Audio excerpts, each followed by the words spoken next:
What's going on, everybody? Welcome back to the Plugcast, where we supply you with the dopest podcasts from all around the world. Today's episode is part 2 of the New World Order conspiracy theory, and if you haven't already seen that or you know nothing about the New World Order conspiracy theory, go ahead and see part 1 so that you can understand part 2. However, if you're new to the channel, I want to give you a big old welcome, and I want to say click that subscribe button if you enjoy or like any of our videos, because we love making them for you and you love watching them. So jumping right into the episode of the New World Order conspiracy theory, a little bit of the rundown of part 1 is just basically researchers saying that the New World Order global domination is either ran by the Illuminati, Freemasons, or what they seem to think is alien. Also, with a lot of investigation, all these things are being taken place in the Denver International Airport with a ton of disturbing signs.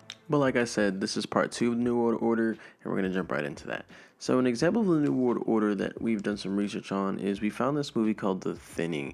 It's basically about overpopulation. The kids take a test, and if you fail, you pretty much die, and that's just pretty much what it is. It's a one-world democracy. However, like I said, in part 1 of the New World Order, we did say that Bill Gates and Eminem is also tied into this conspiracy theory, so let's hop and drop into that.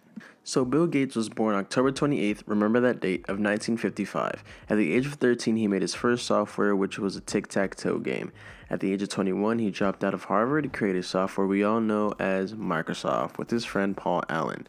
Since then, Bill Gates took his riches and tried to improve the world. He spent over $40 billion on global development and public health programs. For 20 years, Bill Gates has tried to keep people safe with vaccines. Some people think that he predicted the COVID-19 pandemic. So more information on Bill Gates. He's really big on fighting quote-unquote unknown diseases, and he sounds like he's trying to create up a so-called vaccine for a quote-unquote epidemic that hasn't happened yet.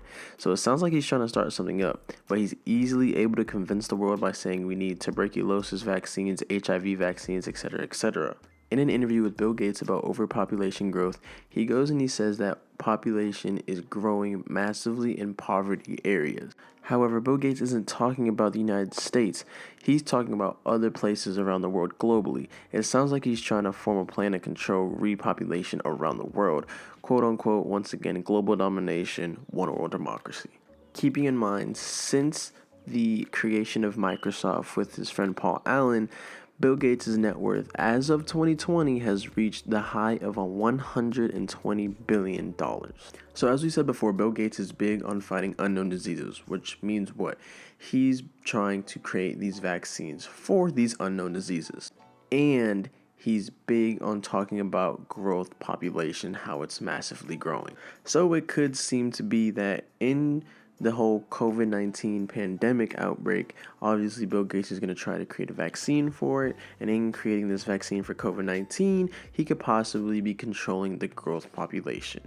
Now, how does this tie down into global domination? Easy. Bill Gates has attempted to use solely nuclear waste in return to give up fossil fuels.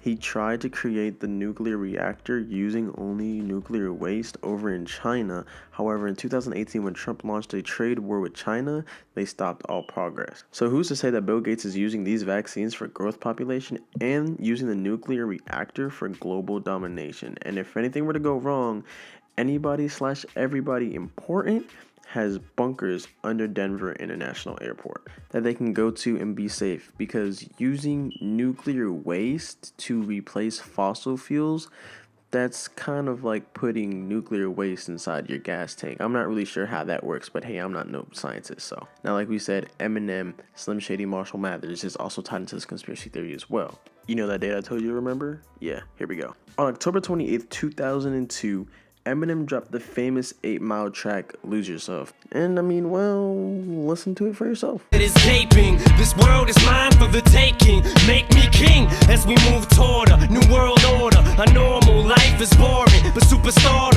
Now, who knows? He could just be using these as arithmetic verses. I don't know. But hey, it's there. It came out on October 28th, which was the same birthday as Bill Gates' 28th. I don't know if I'm piecing anything together here, but you can be the judge of that. And trying to do more research into Eminem tying into the New World Order conspiracy theory, there's not a lot of research. Maybe he's just moving smart, or like I said, who knows? You could be the judge of that as well. Now, with all that information, this is going to be an extremely short video. Like I said, everything everything is in part 1 of the New World Order. So if part 2 doesn't make a lot of sense to you, I suggest you go watch the part 1 of the New World Order conspiracy theory so that you can understand part 2 a little better. However, if there's anything that we might have missed and you might have some more information on, go ahead and drop it down in the comment section below because we want to hear about it. Also, if you like part 1 and part 2 of the New World Order conspiracy theory, global domination, go ahead and give us a thumbs up, hit the subscribe button if you already haven't, if you enjoy these videos. Also, don't forget to share with your friends because they might have some information that you might not know and that we might not know, and it's good to get everybody on the same page. Now, with that being said, stay tuned for our next video coming out where we discuss either we talk about lizard people or we're going to talk about Jeffrey Epstein and his conspiracy theory and how the Clintons are tied into that as well. Or maybe you want to hear the Queen Elizabeth conspiracy theory. Let us know down in the comment section below which one you guys want to come out first, and we'll get started on that. But now, with that, everything being said, thank you guys once again for coming back to the podcast where we supply you with the dopest podcast from all around the world. Now, with that being said, podcast is out. Bye, have a great time. Started to fade into your grave. See, I finally opened up my eyes.